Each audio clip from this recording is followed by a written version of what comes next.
হাদিসটি পড়ে চোখে জল চলে আসলো। হযরত মুসা আলাইহিস সালাম একদিন আল্লাহর কাছে জিজ্ঞাসা করলেন, হে প্রভু, আমার অনুসারীদের মধ্যে কে সবচেয়ে বড় পাপী? আল্লাহ উত্তর দিলেন, যে ব্যক্তি সর্বপ্রথম এই পথ অতিক্রম করবে সে ব্যক্তি হলো তোমার অনুসারীদের মধ্যে সবচেয়ে বড় পাপী। আল্লাহর কথা অনুযায়ী হযরত মুসা আলাইহিস সালাম বসে দেখছেন। কিছুক্ষণ পর দেখলেন এক ব্যক্তি ছোট একটি ছেলেকে কোলে করে পথ অতিক্রম করছে। হযরত মুসা আলাইহিস সালাম বুঝে ফেললেন এই সেই বড় পাপী। হযরত মুসা আলাইহিস সালাম আল্লাহকে বলছেন, হে প্রভু, এখন আমাকে সবচেয়ে নেকি মানুষটিকে দেখান। আল্লাহ উত্তরে বলল, সূর্য ডোবার সাথে সাথে যে লোকটি তোমার পূর্বস্থান দিয়ে চলে যাবে সেই হলো সবচেয়ে নেকিবান।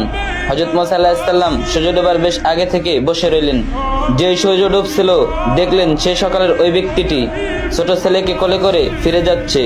মুসা আলাইহিস সালাম হতভম্ব হয়ে আল্লাহকে জিজ্ঞাসা করলেন, হে প্রভু, একই ব্যক্তি মহাপাপী, আবার একই ব্যক্তি নেকিবান। আল্লাহ উত্তরে বলেন, হে মুসা, সকালে যখন এই ব্যক্তি ছেলেটিকে সাথে নিয়ে তোমাকে অতিক্রম করে জঙ্গলে প্রবেশ করলো তখন কোলের ছেলেটি বাবাকে প্রশ্ন করেছিল, বাবা, এই জঙ্গল কত বড়? বাবা উত্তরে বলেছিল, অনেক বড়। ছেলে আবার প্রশ্ন করলো, বাবা, জঙ্গল থেকে কি কোনো বড় কিছু আছে? তখন বাবা বলেছিল, হ্যাঁ বাবা, ওই পাহাড়গুলো জঙ্গল থেকে বড়। ছেলে পুনরায় প্রশ্ন করলো, পাহাড় থেকে কি বড় কিছু আছে? বাবা বলল, আছে, এই আকাশ। ছেলে আবার প্রশ্ন করলো, আকাশ থেকে বড় কিছু কি আছে? সে ব্যক্তি বলল, হ্যাঁ, আমার পাপ এই আকাশ থেকেও বড়।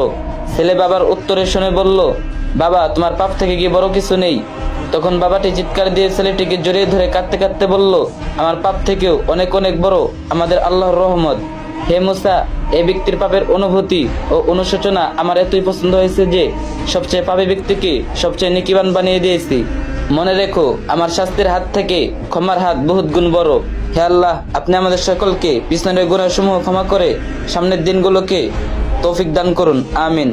রাসূলুল্লাহ সাল্লাল্লাহু আলাইহি ওয়াসাল্লাম বলেন, আল্লাহ ওই ব্যক্তির চেহারা উজ্জ্বল করে দেন যে আমার কোনো হাদিস শুনেছে অতঃপর অন্যের কাছে পৌঁছে দিয়েছে। আবু দাউদ। ভিডিওটা সবার কাছে পৌঁছে দিবেন।